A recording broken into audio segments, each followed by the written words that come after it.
il y avait donc sur un verre retrouvé à l'intérieur de l'appartement l'ADN de Salah Abdeslam. C'est le 10e homme des commandos du 13 novembre. Alors, ce que ça veut dire également, ou ce que ça ne veut pas dire, c'est à quel moment se trouvait Salah Abdeslam. Oui. C'est une nouvelle étape dans son parcours, mais on ignore si c'était avant les attentats ou après les attentats. Ça veut dire beaucoup de choses. Ça veut dire que Salah Abdeslam a touché ce verre.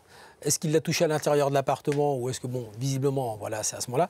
Cet appartement, en tout cas, on sait qu'il est loué dès après les attentats. C'est-à-dire que les attentats en France, 13 novembre, Salah Abdeslam, il est vu le lendemain, le surlendemain, donc il prend la fuite.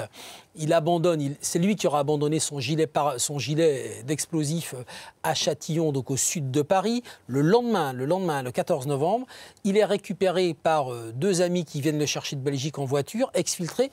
On sait ce qu'il a fait en Belgique ensuite. Il est retrouvé par une ou deux personnes là-bas qui seront entendues par la police, qui sont inculpées dans ce dossier.